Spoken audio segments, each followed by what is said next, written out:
Timur yang terhormat Ibu Haja Khofifah Indar Parawansa.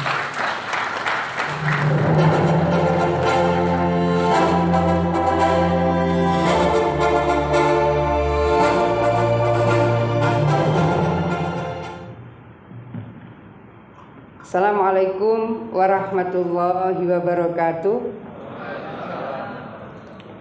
Selamat malam, salam sejahtera bagi kita semua. Yang kita hormati Bapak Ketua Umum DPP Lembaga Pemberdayaan Masyarakat, Bapak Dr. Ahmad Doli Kurnia MT, kawan lama, dan beliau sangat tangguh. Mudah-mudahan ketangguhan beliau akan memberikan penguatan pada kerja-kerja LPM di seluruh Indonesia. Terima kasih sudah berkenan hadir bersama Pak Sekjen dan seluruh tim DPP LPM. Yang kita hormati Al-Mukarram Habib Ali Ridho, anggota Komisi 8 DPR RI, Dapil Jawa Timur, tidak tahu dapil berapa, tapi saya mengenal beliau daerah-daerah Jember,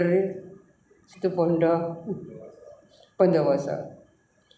Juga yang kita hormati Bapak Dirjen Bina Pemerintahan Desa, Pak Dr. Yusarto, terima kasih.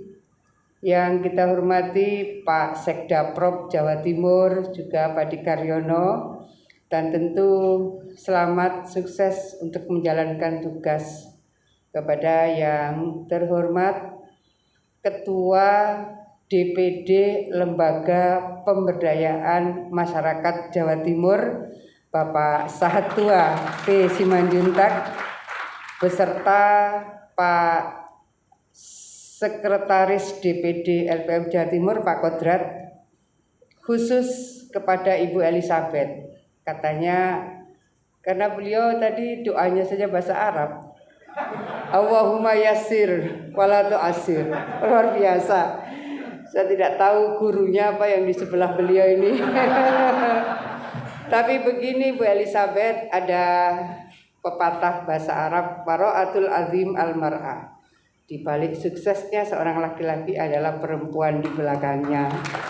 Itu saya rasa yang dipegang oleh Pak Sahat, sehingga doa support dari Ibu Elizabeth akan memberikan penguatan dari suksesnya Pak Sahat Simanjuntak.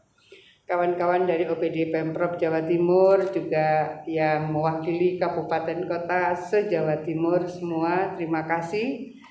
Dan seluruh jajaran DPD LPM yang baru saja dilantik periode 22-27, selamat menjalankan tugas. Mudah-mudahan semua diberikan kemudahan oleh Allah Subhanahu wa Ta'ala. Amin. Bapak Ibu semua yang saya hormati, saya punya 3 slide. Slide pertama seperti yang tadi disampaikan oleh Pak Dirjen, juga Pak Ketua Umum DPP LPM. Boleh soal desa mandiri? Iya, ini adalah proses yang kami lakukan, Pak Ketua Umum juga Pak Dirjen, bahwa tahun 2019 kami dilantik tanggal 12 Februari. Saya melihat desa tertinggal di Jawa Timur masih 386 waktu itu, dan bulan Juni kami mengundang banyak narasumber, kemudian saya meminta untuk dikelompokkan dalam beberapa rumpun. Ini adalah peta pada bulan Juli 2022. Dari yang semula kami punya desa tertinggal 386, maka pada bulan Juli 2022 saya ingin menyampaikan alhamdulillah, karena sinergitas kita semua di Jawa Timur sudah tidak ada desa tertinggal. Dan bahkan dari peta ini Pak Dirjen, desa mandiri di Jawa Timur sudah tertinggi dari seluruh provinsi di Indonesia. Alhamdulillah. Ini posisi kita 1490. Mohon maaf ada ini salah ini. Saya mohon maaf. Yang 406 itu sebetulnya Jawa Tengah, salah tulis ini. Yang Jawa Barat 1130. Jadi Jawa Timur 1490, Jawa Barat 1130, baru kemudian Kalbar, Jawa Tengah, dan kemudian Bali. Saya mohon maaf datanya ketukar antara Jawa Tengah dan Jawa Barat, tetapi bahwa tertinggi Desa Mandiri tetap Jawa Timur. Terima kasih. Ada slide berikutnya. Ini adalah kerja keras kita semua dengan monitor pengawasan sinergi yang sangat kuat dari DPRD Provinsi Jawa Timur. Ini year on year, Maret 2021, Maret 2022, penurunan kemiskinan di Jawa Timur turunnya paling signifikan di antara seluruh provinsi se-Indonesia. Ini menjadi bagian penting untuk bisa mengukur signifikansi dari berbagai intervensi program-program kita, nendang apa tidak nendang, ini kira-kira tepat sasaran apa tidak tepat sasaran. Maka saya rasa peta dari BPS yang dirilis Juli yang lalu, alhamdulillah penurunan kemiskinan Jawa Timur paling signifikan di antara seluruh provinsi di Indonesia. Apa yang kemudian bisa dimaksimalkan hari ini? Saya rasa jam sekarang ini ada rapat dengan Sekretaris TNP 2K. Kita akan terus bisa memaksimalkan kalau kita bisa membangun sinergitas dengan indikator-indikator yang lebih valid, lebih precise. Jadi Pak Prayoga yang Sekretaris TNP 2K sekarang sedang rapat bersama Bapeda ini untuk bisa mengintervensi kemiskinan ekstrim, bagaimana mereka bisa dientaskan lebih cepat. Pola-pola inilah yang mungkin nanti Pak Sahat kita duduk bersama melakukan pemetaan. LPM akan memberikan pendampingan di titik mana. Jadi kalau ada pendampingan, maka pasca mereka mentas dari kemiskinan harus ada program pemberdayaan. Disinilah saya rasa Pak Ketum LPM menjadi penting untuk memberikan penguatan dari pemberdayaan ekonomi terutama pasca graduasi. Kalau di PKH itu disebut graduasi. Nah, nanti kita petakan di titik mana proses penguatan itu dilakukan.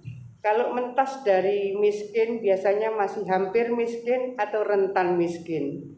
Nah, hampir dan rentan ini kalau ada gejolak sedikit, ada dinamika sedikit, dia potensi untuk miskin kembali. Nah, bagaimana kemudian ini bisa bertahan dan akhirnya meningkat? Yang sekarang dilakukan Pemprov adalah memberikan zakat produktif melalui program untuk mensasar pelaku usaha ultra mikro, jadi di bawahnya mikro. Karena ultra mikro ini potensi terjerat rente tinggi sekali. Kemarin kami ziarah ke makam Gubernur Suryo, gubernur pertama Jawa Timur, sama Pak Sahat. Nah, selesai itu kami ke pasar. Biasa ada tradisi di pasar, kemudian kita bagi zakat produktif, kemudian di pojok itu rupanya sudah ada Bank Titil. Pak Dirjen tidak tega kalau lihat suasana itu. Jadi kita ngasih, rupanya itu langsung disetor ke Bank Titil.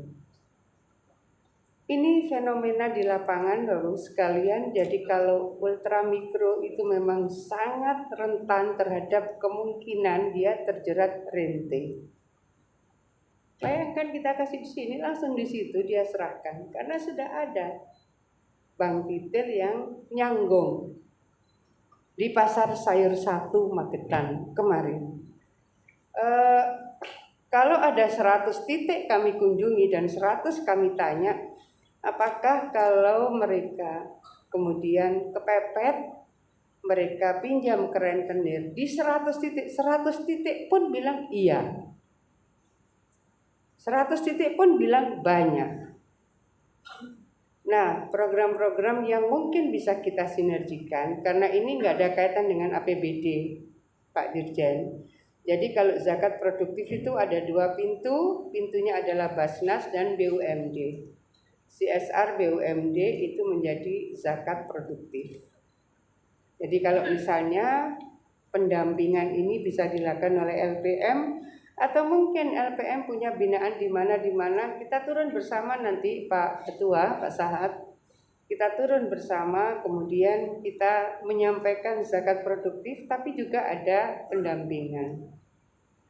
Di Bank UMKM Jawa Timur sudah disetujui DPRD, sekarang berjalan, itu ada program hanya untuk pelaku usaha mikro dan ultramikro. Mereka boleh ambil kredit hanya sampai 10 juta, bunga per tahunnya 3%. Selisih bunganya disubsidi oleh APBD. Kembali harapan kami bahwa ini bisa terakses. Sampai dengan kemarin itu baru 30% yang bisa terrealisir. Artinya bahwa sosialisasi ada program dengan bunga murah itu masih harus digencarkan supaya mereka mengakses programnya Bank UMKM dan supaya mereka tidak terjerat rente. Jadi PR-PR seperti ini kalau kita bisa memetakan lokasi di mana kita melakukan pendampingan itu akan sangat bagus. Berikutnya yang tadi saya sampaikan dengan Pak Ketum bahwa ada perhutanan sosial. Tahun ini Jawa Timur itu mendapatkan alokasi 500.000 hektar. 500.000 hektar mungkin sudah terrealisir 365.000 hektar. Ini menjadi penting kalau misalnya ada sinergi antara LPM dengan LMDH atau LPM saja. Kenapa saya menyebut LMDH? Lembaga Masyarakat Desa Hutan ini memang biasa di area sekitaran hutan. Biasanya berat pada pengolahan awal. Kalau berkenan nanti Kepala Litbang Kopi dan Kakao yang ada di Jember, punyanya Kementan, sudah selesai. Saya minta melakukan riset detail sekali. Di titik mana, pada ketinggian berapa, dengan luasan berapa, bisa ditanami apa, dengan anggaran berapa, merekrut karyawan berapa, BEP-nya berapa lama. Detail sekali. Mereka meriset lebih 6 bulan. Dan itu menurut saya kalau kita bisa petakan itu bagus sekali. Kita ini kan masih impor kakao itu sekitar 65% Jawa Timur. Kalau nasional lebih tinggi lagi. Artinya bahwa kakao ini potensinya luar biasa untuk bisa ditanam di Jawa Timur. Kakao ini kan Allah anugerahkan daerah yang dilewati garis khatulistiwa hanyalah daerah itu yang bisa bagus ditanami kakao. Nah, ini daerah-daerah yang dilewati garis khatulistiwa tentu antara lain adalah Indonesia dan Jawa Timur. Ini sangat bagus untuk kakao. Jadi kalau misalnya LPM mana atau ada LPM dari Jember, Situbondo, Bondowoso, itu lebih dekat lagi. Jadi ketemu Kepala Litbangnya Pak Dr. Agung, hasil risetnya detail sekali. Sampai dengan berapa pengolahannya ini butuh berapa budgetnya, kemudian bibitnya, kemudian proses sampai dengan BEP-nya luar biasa. Nah, kalau kita sudah mengolah bibit ini kan pada dasarnya dari Kementan banyak sekali, dari Pemprov juga ada. Jadi tergantung sektor apa yang mungkin akan menjadi bagian dari pengembangan pemberdayaan masyarakat, terutama di sektor hortikultur. Jadi tantangan pertama Pak Ketua DPD, karena perhutanan sosial ini potensi ekonominya luar biasa dan kemudian bisa membuka lapangan kerja dan marketnya luar biasa. Jadi potensi-potensi yang besar ini saya rasa inilah bagian dari substitusi import yang bisa dilakukan oleh kita semua. Ada slide terakhir. Slide terakhir ini sebetulnya ini baru maghrib tadi. Saya ingin menyampaikan ini kembali Pak Sahat, kalau bahasa Arabnya tahadus bin nikmah. Lebih karena kenikmatan ini beliau ini luar biasa kok. Jadi kalau mereka banyak, saya enggak tahu Pak Adi aja belum tentu kok bisa doa Allahumma yassir wala tu'assir. Loh, bener Pak Udiono belum tentu bisa. Saya ingin menyampaikan ini baru maghrib tadi. Kenapa ini saya sampaikan? Karena budget untuk pendidikan di Jawa Timur itu tinggi sekali. 36% dari total anggaran untuk OPD di pendidikan. Dan saya ingin menyampaikan syukur nikmat ini adalah bahwa ini laporan kepada Pak Sahat dan Pak Kodrat bahwa anggaran yang besar itu insya Allah memiliki signifikansi dari output yang sudah kita hasilkan. Jadi Olimpiade Sains Nasional 18 tahun, 17 tahun ada di, saya mohon maaf kalau saya sebut, 17 tahun juara umumnya DKI, pernah sekali Jawa Tengah, dan tahun 2020 Pak Sahat dan Pak Kodrat juara umumnya adalah Jawa Timur. Kemudian 2021 juara umumnya Jawa Timur lagi.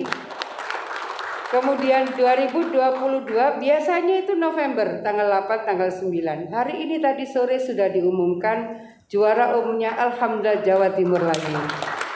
Kita bisa melihat dari medali Jawa Timur emasnya 15, peraknya 28, perunggunya 32. Dari seluruh medali emas maupun perak dan perunggu tertinggi, maka total 75 medali. Nah, ini proses panjang, ini kerja keras. Bagaimana kemudian kita menjawab pada saat COVID di desa-desa? Ini kembali ke desa. Kita ini kalau di desa mau cari akses internet tidak semuanya bisa itu Pak Dirjen, maka kita membuat mini BTS. Mini BTS itu dicantolkan aja di pohon-pohon. Mini BTS. Saya juga surprise, oh ternyata bisa ya sesederhana itu. Bisa lah untuk 25 km. Kanan, kiri, depan, belakang 25 km.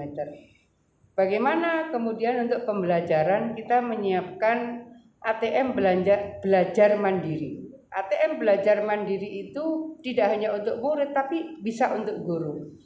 Meskipun tugas Pemprov itu SMA, SMK, SLB, tapi kita menyiapkan dari mulai TK, SD, SMP. Pola-pola itu alhamdulillah saya ingin menyampaikan kepada kita semua bahwa dari tahun 2020 SNMPTN dan SBMPTN ke perguruan tinggi dengan atau tanpa tes, reguler atau KIP perguruan tinggi, empat-empatnya tahun 2020 Jawa Timur tertinggi diterima di perguruan tinggi negeri. Setelah itu 2021 kembali tertinggi, 2022 kemarin kembali tertinggi di 4 jalur 3 tahun berturut-turut. Artinya bahwa peningkatan kualitas SDM kita insya Allah sudah on the right track.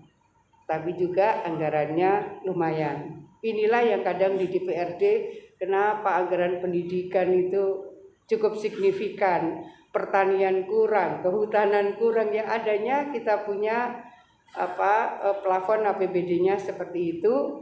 Dan kita memang harus menyiapkan SDM secara kualitatif handal, secara kualitatif dia memiliki tingkat competitiveness yang tinggi, dan itu insya Allah kita sudah bisa melihat hasil dari kerja keras kita semua. Kalau tidak disupport oleh DPRD, kita tidak bisa juga memaksimalkan seluruh ikhtiar-ikhtiar ini. Artinya bahwa ketika LPM turun ke desa, insya Allah sudah banyak desa di Jawa Timur yang 5G, bukan 4G. Sudah banyak daerah di Jawa Timur yang 5G. Beberapa titik memang kita harus support dengan koneksitas seperti yang tadi saya sampaikan, mini BTS. Mini BTS kita siapkan ya karena COVID kemarin pembelajaran secara virtual kita lakukan, dan itu sangat membantu untuk pembelajaran terutama daerah-daerah yang masih blank spot area. Bapak Ibu sekalian, terima kasih atas perkenan bersama-sama memikirkan dan menyiapkan ini menurut saya adalah sektor yang sangat strategis bagaimana kita membangun kota dari desa. Kalau membangun kota dari desa bisa dikuati oleh LPM lebih signifikan lagi, nggak ada orang khawatir bahwa akan ada ancaman krisis pangan. Kenapa? Ya karena petaninya support, petaninya tangguh, peternaknya tangguh, dan itu adanya di desa. Maka insya Allah Pak Sahat, Pak Kodrat menjadi pengurus LPM ini akan menanam jariah yang luar biasa. Mudah-mudahan semua diberikan kemudahan oleh Allah Subhanahu wa taala, sehat dan sukses semuanya. Terima kasih. Assalamualaikum warahmatullahi wabarakatuh. Selanjutnya mohon berkenan Ibu Gubernur untuk menerima cenderamata, dan kami mohon Ketua DPP LPM RI untuk dapat hadir di depan untuk menyerahkan cenderamata kepada Gubernur Jawa Timur. Bapak Ibu, kita akan saksikan penyerahan cenderamata dari Ketua Umum DPP LPM RI yang akan diserahkan kepada Gubernur Jawa Timur.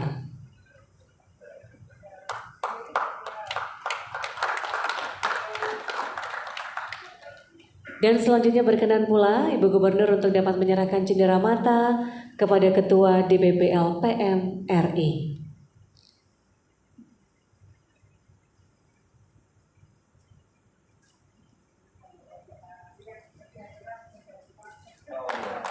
Cenderamata Plakat Provinsi Jawa Timur Bapak Ibu berupa karapan sapi. Terima kasih, penyerahan selesai. Ibu Gubernur kami silakan kembali ke tempat, dan juga Ketua DPP LPM RI kami silakan kembali ke tempat duduk.